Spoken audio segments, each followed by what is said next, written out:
찬송 가사에 있는 것처럼 평생 동안 주님의 아름다움을 보면서 찬양하기를 원합니다.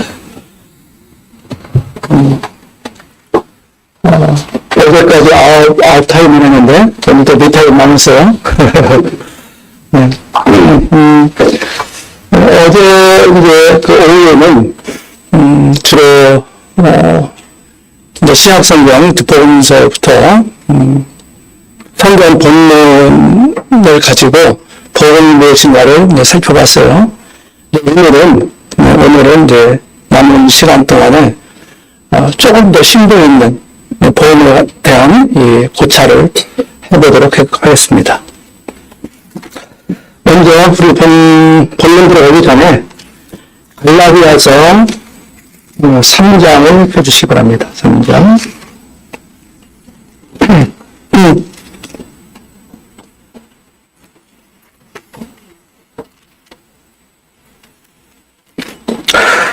두 구절만 읽겠습니다. 13절, 14절.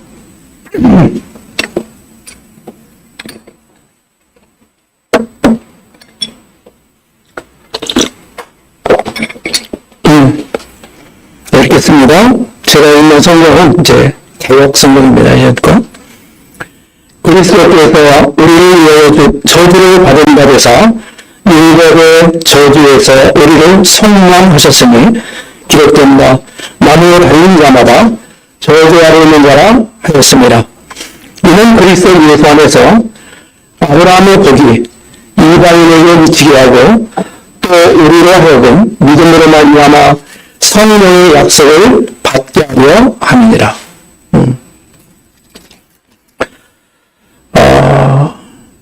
아브라함의 복이란 말이 나오죠. 아브라함의 복. 하나님이 아브라함에 무조건 의로 약속을 하시고, 그리고 그 복이 이제 아브라함의 자손 그 지경을 넘어서 이방 세계까지 이렇게 미치게 될 거다. 이제 하는 그 말씀인데, 그 너무가 그리스도 예수 안에서입니다. 그리스도 예수 안에 있는 사람은 믿는 사람이죠. 이 그리스도 예수 안은 예수님을 믿는 믿음, 구원받은 사람들이 들어갈 수가 있습니다. 들어간 사람이죠. 구원받은 사람은. 네, 이 말씀을 이제 읽고 준비된 내용을 말씀드리겠습니다. 10번째 시간인데요. 오늘 교재 복음의 비밀 내 있는 내용이에요. 이쪽으로 가면 223쪽 펴주시기 바랍니다.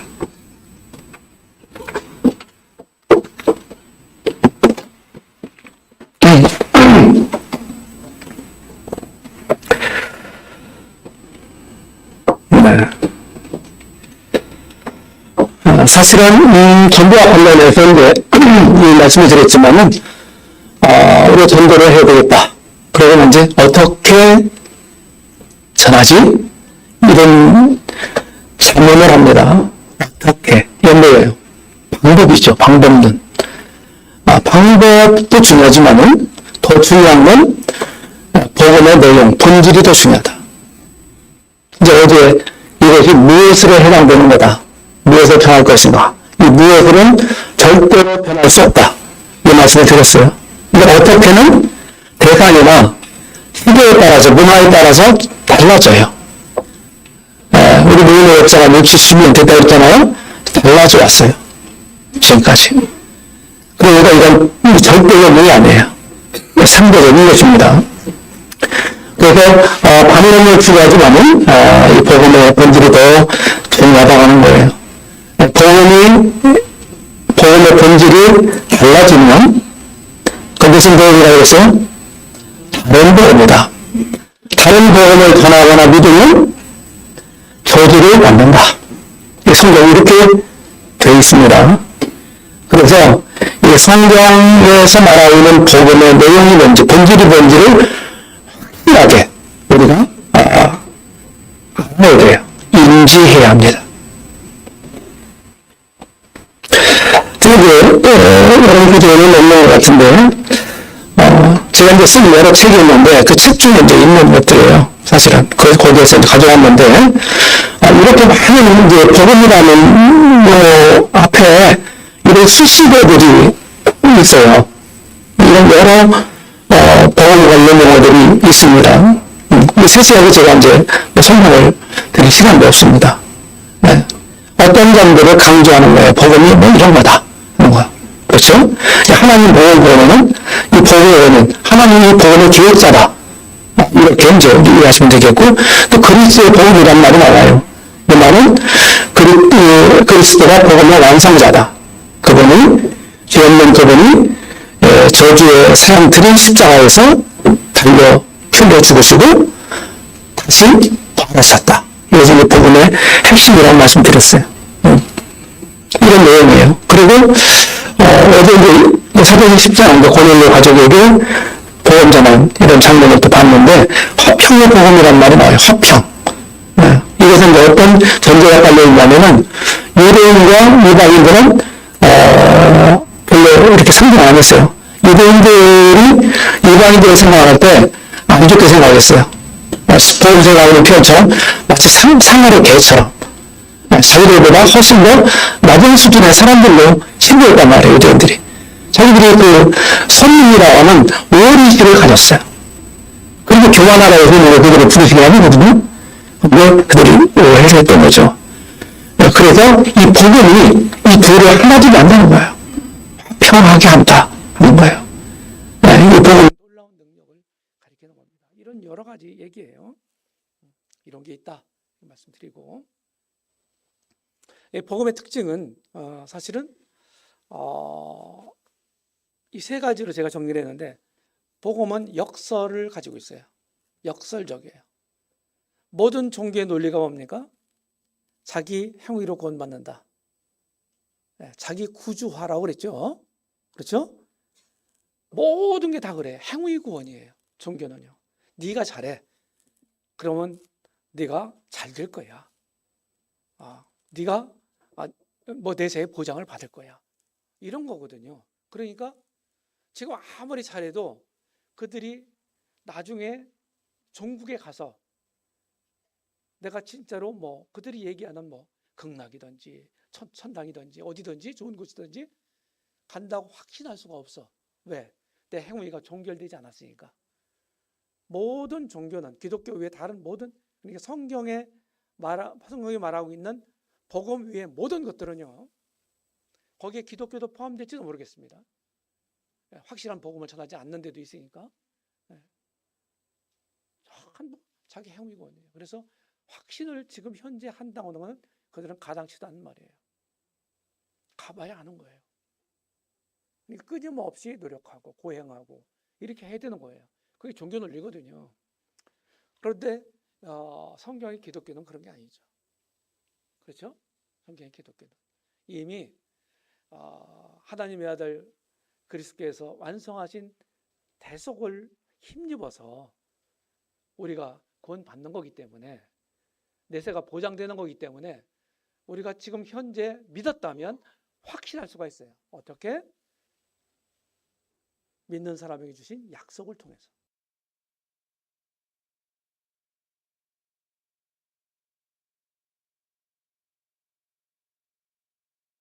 논리를 거스립니다. 네. 사람들이 일반적으로 생각하는 그런 생각들을 거슬리게 되는 거예요. 그래서 복음은 역설적이다, 이렇게 표현할 수가 있고, 그 다음에 또 하나는 복음은 배타적이다. 좀 비슷한 말 같지만은 배타적이다 하는 말은 인정하지 않는다는 거예요. 다른 거를. 야, 그 참 속이 좁아 터졌구나. 빈대 소갈머리 같구나. 세상 사람들은 이제 유일한 구주, 유일한 구원,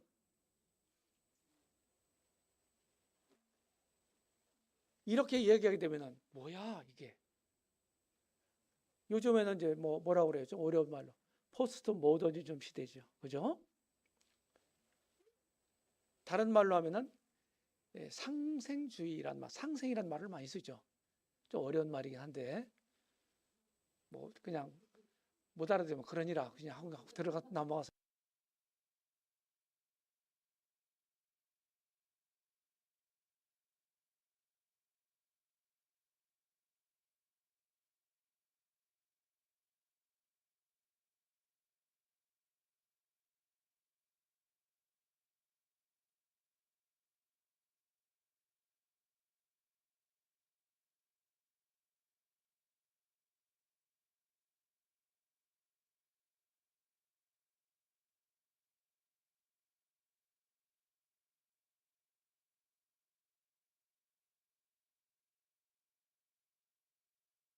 얘기해요.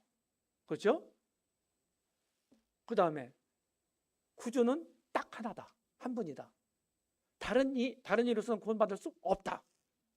얘기하죠? 또 디모데전서 2장 5절에서 하나님은 한 분이시다.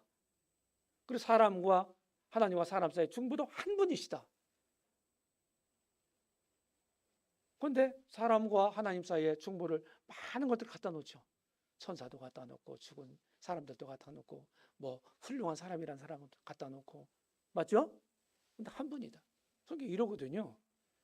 그러니까 성경에서 말하고 있는 복음, 이 진리는 하나밖에 없으니까, 절대적이니까 다른 것들이 용납할 수가 없어요. 다른 구조도 용납할 수 없고 다른 구원 방법도 용납할 수 없다. 그래서 성경이 말하는 복음은 배타적이다. 이 배타적이란 말이 나쁜 말로 들리잖아요. 요새는. 하나님도 배타적인 분이에요. 할머니, 그럼 하나님 잘못됐게요? 이건 당연한 거예요. 한 번밖에 없으니까, 신이.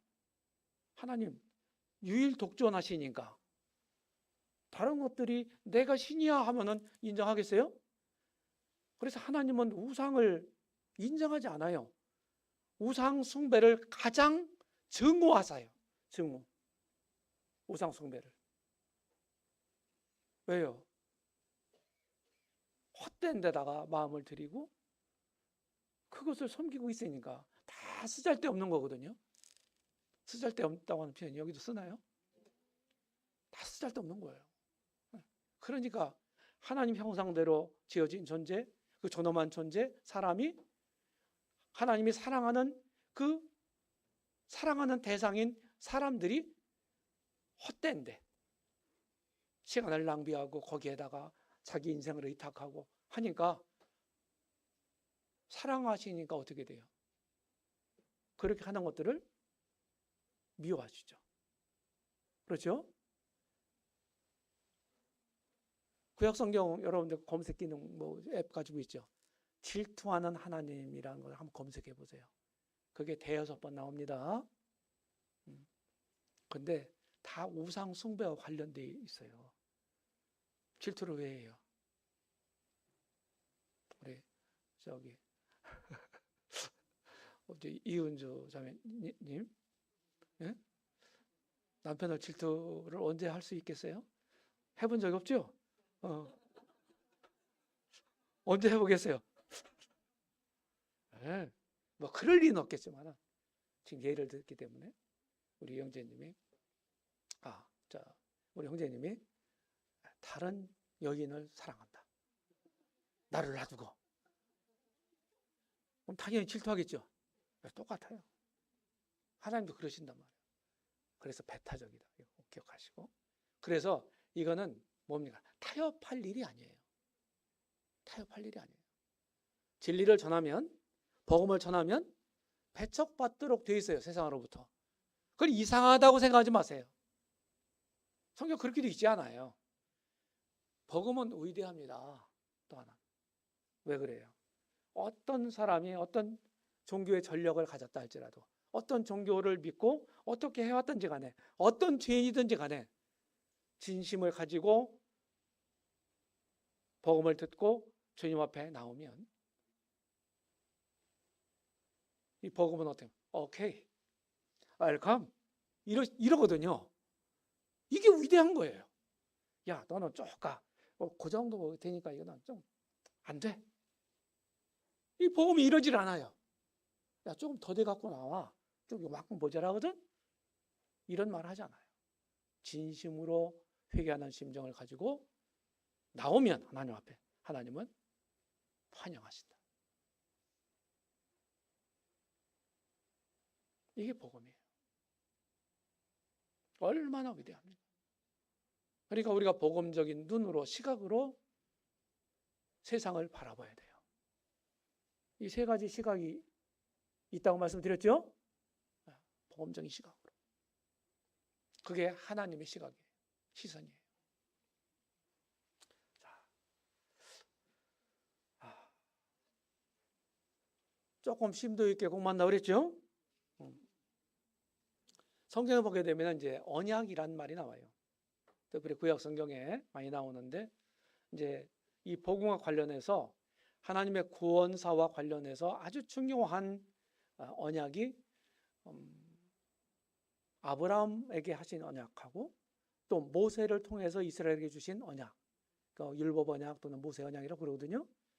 이거하고 그 다음에 에레미야 선지자의 입을 통해서 말씀하신 새 언약이 있어요. 예, 이런 게 아주 중요합니다. 복음과 관련해서 여기에 다윗 언약, 솔로몬 언약, 마리아 언약, 팔레스틴 언약 이런 건 이제 다 얘기를 했는데 이런 것들을 제가 이제 이걸 한번 그려봤어요. 이런 표를. 자, 아브라함 하나님이 무조건적인 약속을 주셨죠. 아브라함을 불러내시고 갈대아 우르에서 약속 주셨어요.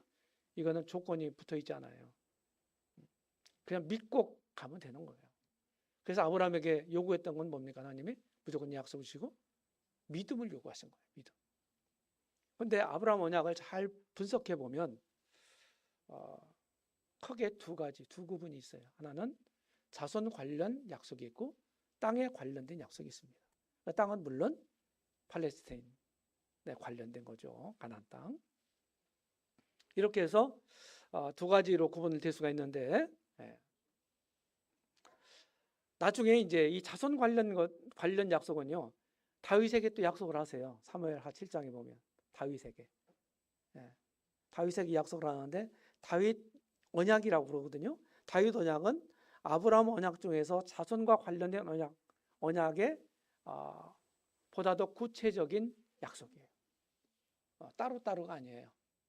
여기에 종속된 아브라함 언약에 종속된 언약이라고요. 다윗 언약은 자손과 관련해서. 그리고 팔레스타인 언약이 있어요. 팔레스타인 언약. 신명기에 보게 되면 근데 팔레스타인 언약은 땅과 관련된 거예요. 가나안 땅과. 이 땅에서 잘 순종하면서 하나님 순종하면서 살면 내가 잘 되게 해주겠다 하는 약속이거든요. 그 다음에 이제 아브라함 언약을 하신 다음에 한 500여 년 후에 이제 모세를 통해서 약속을 주시죠. 그렇죠? 출애굽시켜가지고 시내 광야에서 1년 동안 유진하는 가운데서 거기에 율법도 주시고 성막도 식양도 보여주시고 식막을 져가지고 이렇게 이제 가나안 땅을 향해서 약속의 땅을 향해서 출발하도록 하시죠. 이건 이제 모세 언약인데 모세 언약은 출애굽기 19장, 20장, 24장까지 나와요. 19장부터 24장까지. 25장부터는 성막에 관련된 거고요. 거기 19장에 보게 되면은 하나님이 제안하세요. 너희들이 내가 하는 말, 이 말을 듣고 지키면 내가 너희는 제사장 나라가 거룩한 나라가 될 거고 제사장 나라가 될 거다. 이렇게 하거든요. 조건적이에요. 지키면, 듣고 지키면. 이 조건이 붙어 있잖아요.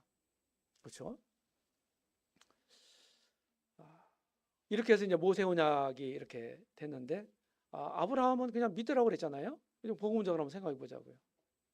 근데 모세 언약은 율법 주셨어. 주신 거 뭐냐? 지키라는 거예요. 지켜라. 사실 하나님 속내는 그걸 완전하게 지켜가지고 자기 의를 가지고 힘입어서 나와 그 관계를 개선하고 소통하고 또 나와 함께 영원토록 함께하고 그러려고 한 건 아니에요. 내 자신을 테스 형이 말했다고 그러죠. 내 자신을 알라. 아무리 지키려고 해도 안 지켜지도 못 지키는 거야. 그러니까 어떻게 하겠어? 하나님 앞에 항복을 해야지. 그죠? 손 바짝 들고 하나님 저 안 되네요. 저 도와주세요. 저 죄인이에요. 이러기를 바라시던 거야. 하나님 속내는. 율법 주신 이유가. 여러 가지 이유가 있어요. 근데 복음적으로 제가 말씀을 드리는 거예요. 그래서 모세 율법은 아브라함의 언약은 하나님의 신앙 교육 정책이다. 신앙, 믿음. 계속해서 하나님을 믿고 따라가야 되는 거예요. 이렇다고 한다면 이 모세 언약은요. 회개의 교육 정책이에요. 회개하고 복음 믿으라. 어제 말씀드렸죠. 그렇죠? 쫙 들어맞아요. 이렇게 해서 다윗에게 했던 언약을 솔로몬에게 재확인하고 그 다음에 우리 주님을 낳은 처녀 마리아에게 다시 다윗 언약을 재소환합니다. 소환해요. 마리아에게 주신 약속 있죠? 누가복음 2장에 보면 이렇게 해서 온전하게 이 새 언약 안에서 성취가 돼요. 자, 학자들은 자, 그러면 새 언약은 이스라엘이 주신 거니까 끝난 거냐? 천년왕국 때만 해당되는 거냐? 그렇지 않다고 보는 거예요. 네. 새 언약 속에는 이 두 가지 의미가 있다. 두 가지 부분으로 나눌 수 있다. 구원론적인 부분하고 종말론적인 부분이다. 구원론적인 부분은 지금 이 교회 시대에 성취되고 있다. 새 언약 부분에. 그 다음에 종말론적인 부분은 천년왕국 때 온전하게 성취가 된다. 이렇게 보는 겁니다. 저도 거기에 한 표를 찍습니다. 이렇게 해서 온전하게 이렇게 이런 약속들이 있잖아요. 약속들이. 이런 약속들을 우리가 이제 복음적인 시선으로 보면 이런 의미가 들어있다고 하는 거예요. 아브라함 언약은 상당히 그 뭐랄까 모든 족속으로 너로 인하여 복을 받을 거다. 한자 말로 하면 광산적이에요. 퍼져가는 거예요. 넓게. 그런데 다윗 언약은요 한 사람에게 집중하거든요. 그 씨로 말미암아 그랬거든요. 그 씨. 그게 누구예요? 메시아를 가리키는 거거든요. 그래서 다윗 언약은 역삼각형이에요. 한 사람에게 집중하는 거예요.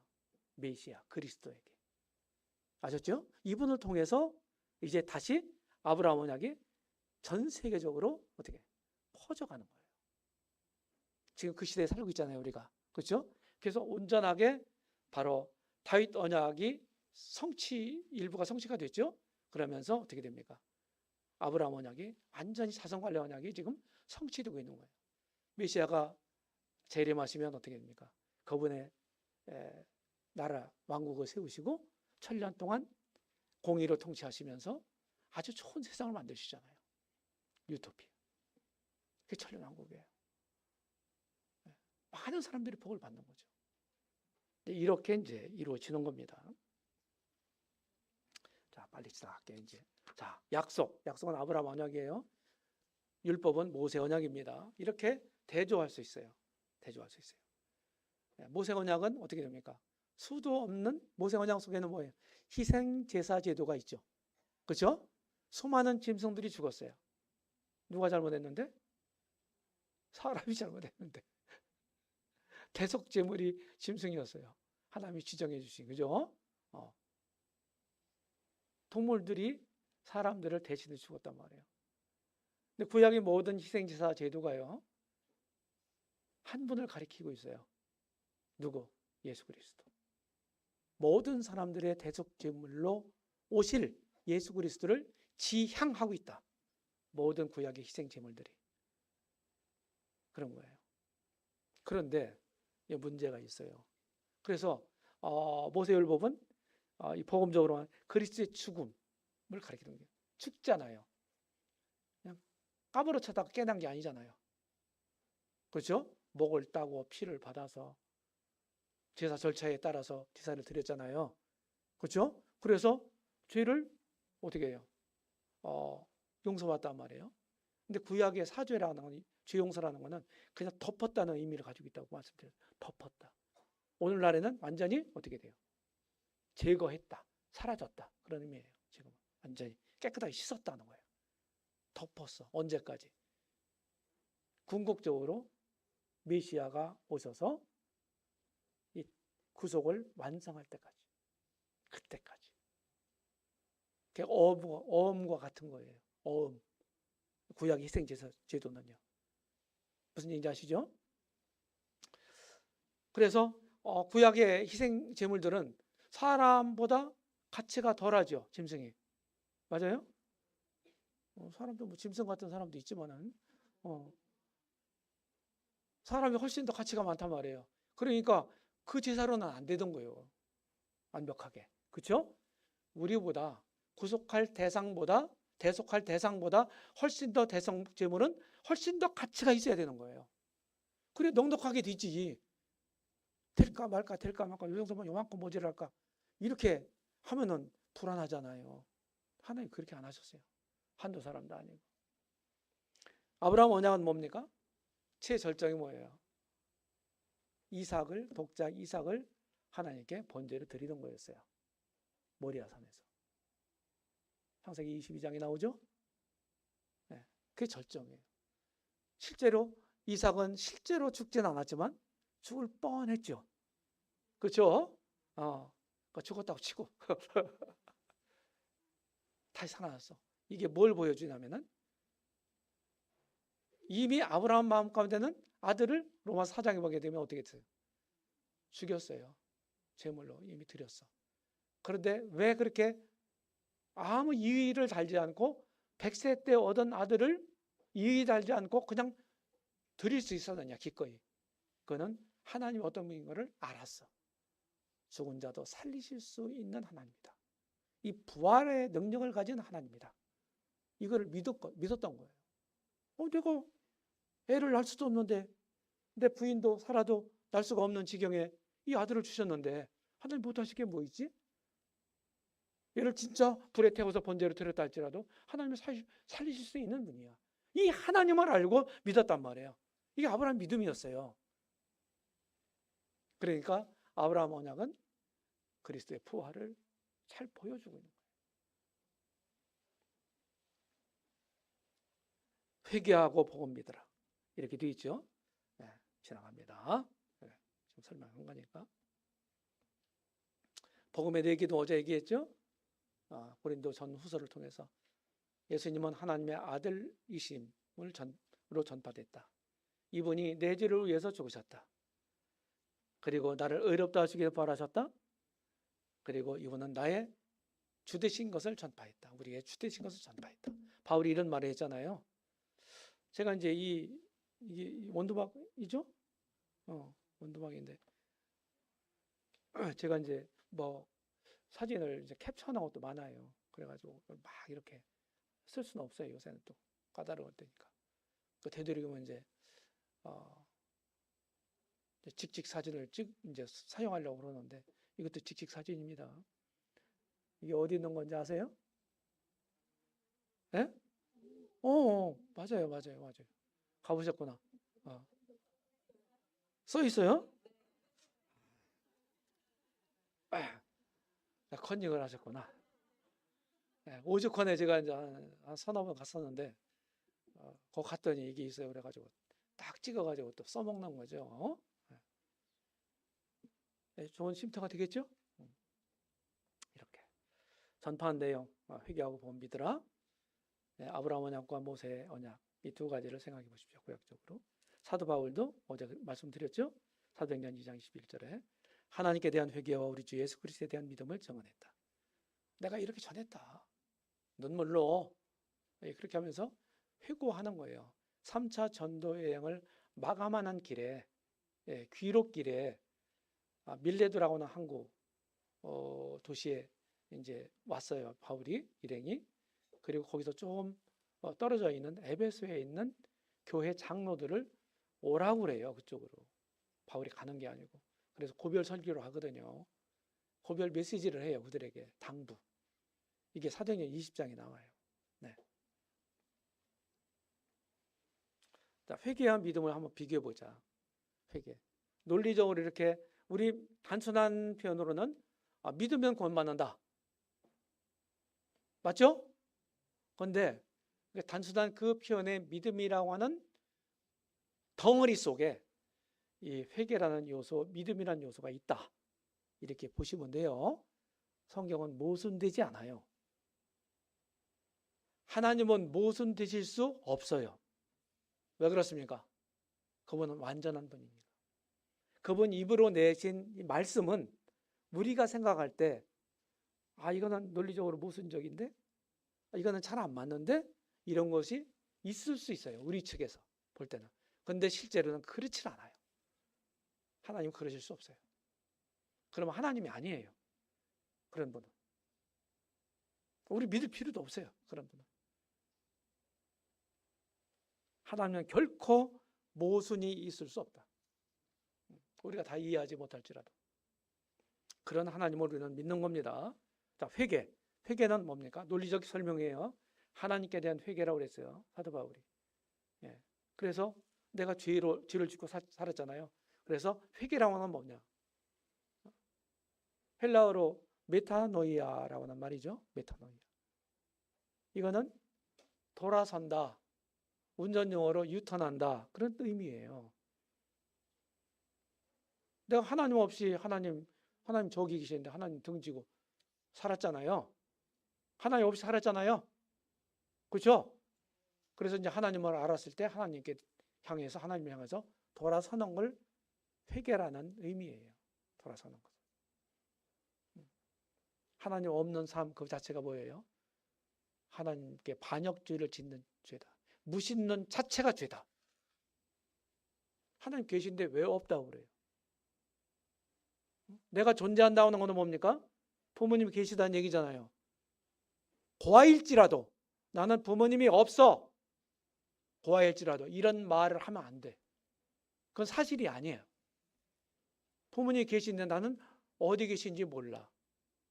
이건 맞는 말이죠. 그렇죠? 그래서 하나님 분명히 계시는 하나님 없다 하는 거는 이거는 죄 중에 죄예요. 모시는 자체가 하나님 없이 하나님 잃어버리고 하나님 그런 삶을 사는 사람들 그런 사람 뭐라고 그랬어요? 하나님을 무시하는 사람이다. 무시하는 사람이다. 하나님이 그러실 분이 아니죠. 그 다음에 회개라고 하는 것은 믿음과 결부했을 때 참된 믿음을 위한 시작이에요. 회개 없는 믿음은 없다. 이렇게 말씀을 드리겠습니다. 그래서 회개를 참된 회개를 하게 되면 결국 믿음을 갖게 된다 하는 거예요. 회개는 죄로부터 돌아섬이고 믿음은 하나님을 향하는 겁니다. 네. 그리고 회개는 죄의 각성, 죄를 깨달아야 되죠. 죄가 뭔지를 알아야 될 거 아니에요. 죄를 진짜로 진짜 내가 죄가 뭔지 안다. 내 여태까지 어떤 죄를 졌는가. 이런 것을 진짜 알게 되면 어떻게 돼요? 기쁘겠어요? 두렵겠어요? 죄를 지면 죄인들이요. 왜 도망 다녀요? 왜 경찰을 피해가지고 왜 도망 다니나요? 운전하고 막 가다가 밟았어. 근데 1시간에 80km를 갈 수 있는 도로인데 막 100km, 120km로 막 달렸다고. 근데 요새는 뭐 교통경찰이 나와 있지 않은데 전에만 해도 경찰들이 나와 있잖아요. 뭐 사이클 딱 타고서 딱 하면. 근데 지금도 카메라가 이제 있잖아요. 미리 알려줘요. 다 대비로. 좋은 세상이에요. 그리고 없을 때는 어디에 있나 막 보면서 갔거든요. 그런데 그게 딱만 하면 어떻게 돼요? 속도를 확 줄이잖아요. 그렇죠? 이제 구간 단속이 참 좋은 것 같아요. 조금 답답하긴 하지만은 운전할 때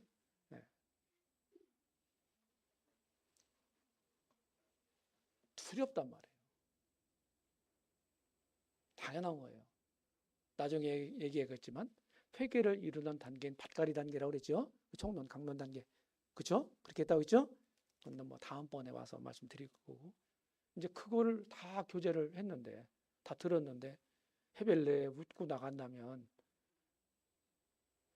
그건 잘못된 거예요.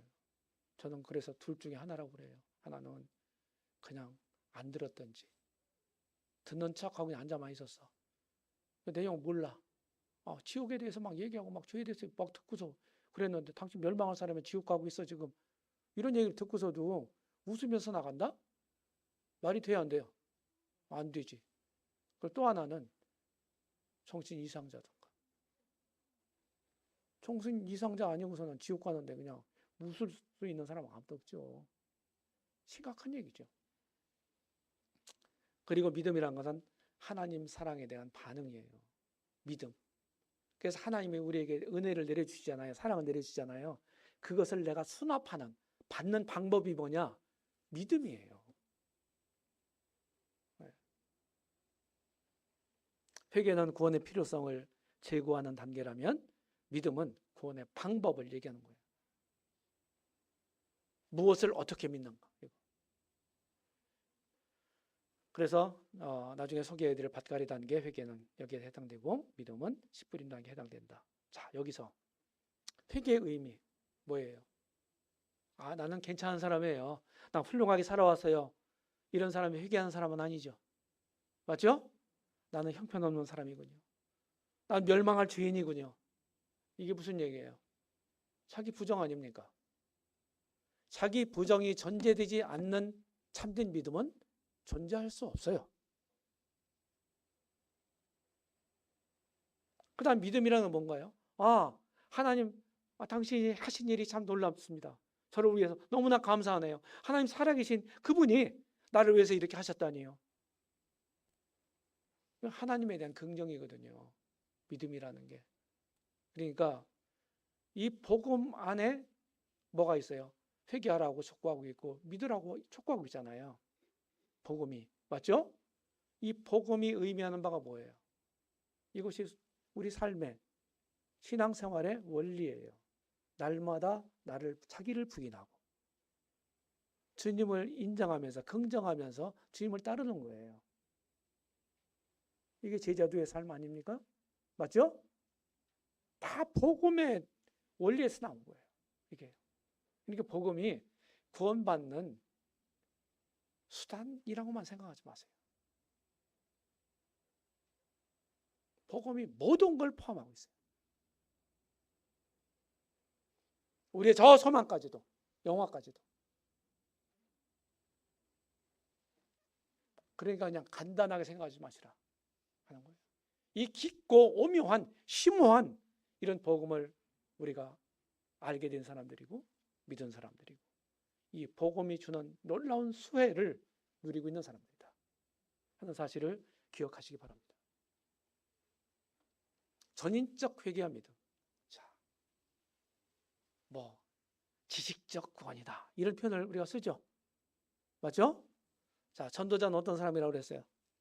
복음의 가이드다 하는 표현도 썼고, 전도자는 그 사람의 지성에 뭡니까? 복음이 무엇인지를 알려주는 사람이거든요. 알게 해주는 사람. 성경을 통해서. 맞죠? 그래서 사람은 지성이 있고 감성이 있고 의지가 있어요. 이거를 이제 인격성이라고 얘기해요. 지정의를 가지고 있는 존재를 인격적 존재다 이렇게 얘기를 합니다. 하나님도 그러신 분이고요. 하나님도 지정의를 가지고 계세요. 천사도 그렇습니다. 삼위일체 하나님하고 천사들 그리고 우리 사람들이 인격적 존재예요. 인격적 존재예요. 그래서 우리가 이제 전도자가 잘 복음을 전해주면요, 이 지성적인 죄가 뭔지도 알고 또 이 복음이 뭔지 어떻게 구원받는 건지 예수님이 어떤 분인지 지식적으로 알 수가 있어요. 여기서 딱 끝났어요. 여기서 끝났으면은 이게 구원이 아니에요. 복음 다 전해놓고 물어보잖아요. 구원 받았어요? 네. 어떻게 믿었어요? 그러면은 말로 줄줄줄 정답을 얘기하죠. 그렇다고 해서 그가 진짜 구원받은 사람이 아닐 수 있는 거예요. 자, 알게 된 것을 어떻게 합니까? 성령님의 터치가 필요한 거예요. 여기서 성령님의 터치가. 아셨죠? 하나님 말씀을 상해서 성령님이 터치를 해줘서 그걸 어떻게 합니까? 믿어지게 해야 되는 거예요. 우리가 믿는다는 표현을 쓸 수도 있지만은 또 하나님이 믿어지게 해야 믿는 거예요. 이게 좀 신비로움이 있는 거예요. 여기에 우리가 설명을 정확하게 딱딱딱 집어가지고 얘기할 수 없어요. 이 기독교 신앙은 신비주의는 아닐지라도 신비적인 요소를 내포하고 있어요. 잘 들으세요. 또 김영재가 와가지고 야 우리 신비주의라고 하더라. 제가 그런 말 하지 않았습니다. 네, 다시 돌려보세요. 잘 들으셔야 돼. 그래. 그래서 이런 말을 잘못 옮기면 큰일 나. 알게 됐으면 막 죄를 지적해줬어. 그럼 죄를 괴로워하고 슬퍼할 거 아니겠어요? 그리고 내가 잘못 살았구나, 헛살았구나. 그럼 이제 죄에 대해 돌아설 거 아니겠어요? 이게 진정한 회개란 말이에요. 돌아서도 가만히 그 자리에 서 있어요? 누가 보여요? 하나님 보이잖아요. 하나님이 아드님을 통해서 이룩 하신 일들이 보이잖아요. 그러니까 어떻게 돼요? 나를 위해서 이렇게 해주셨구나 하면서 그거를 받아들이고 감사하고 내가 이제 이분을 위해 살아야지 이런 생각이 들 거 아니겠어요? 이게 당연한 귀결이에요. 그래서 변화된 삶, 나를 구원해 주신 주님께 대해서 주님을 섬기고 헌신하는 삶, 이거는요 특별한 게 아니에요. 크리스천들에게는 뭡니까? 당연한 일이에요. 당연한 일이에요. 그래서 우리가 이런 것들도 이제 잘 이해를 못하게 되면 어떻게 됩니까? 헷갈리는 거예요. 복음 전하고 또 복음을 분별하고, 우리 모임은 또 신약교회 원리를 굉장히 충실하게 하려고 하지 않습니까? 그렇죠? 교회라는 게 뭔가요? 진짜 구원받은 사람, 영적인 생명을 가지고 있는 사람들의 공동체잖아요. 그렇죠? 요새 이제 뭐 학자들은 뭐 신자들의 모임, 예. 빌리버스 처치 뭐 이런 얘기를 해요. 신자들의 모임. 그러니까 진짜 안 믿는 사람들도 교회에 막 이론으로 받아들여가지고 막 그랬거든요. 중세 때도 막 그랬고 요새도 그런 데도 있고요. 그렇죠? 그러니까 우리는 철저하게 이제 신자들의 모임을 추구한단 말이죠. 교회를. 그러니까 진짜 구원받았는지 안 받았는지를 이걸 철저하게 분별을 해야 되는 거예요. 우리 모임 특징이 그거란 말이에요. 이거를 잘 말씀대로 순종하기 위해서, 그런 교회를 세우기 위해서 그렇게 하는 거예요. 그래서 굉장히 중요하다는 거죠. 몇 시까지 하는 거예요? 오늘 총 한 차요? 그래요? 오늘도 총 치십시오. 자, 성경의 구원 방법 보세요. 제가 이런 문제를 가지고 또 막 이렇게 또 헷갈려 하시는 분들이 있어서 제가 이렇게 정리를 했었거든요. 근데 성경 보니까 이제 받는 방법을 성경에 보니까 믿으면 구원받는다. 믿는 자는 영생을 가졌다. 뭐 이렇게 얘기하고 있잖아요. 단순하게 그냥. 그런데 아까도 얘기했던 것처럼 회개하고 복음 믿으라. 주님도 말씀하셨고, 바울도 하나님께 대한 회개와 우리 주 예수 그리스도에 대한 믿음을 증거했다. 이렇게 얘기하고, 이게 무슨 얘기인가 하는 거예요. 모순이 없잖아요.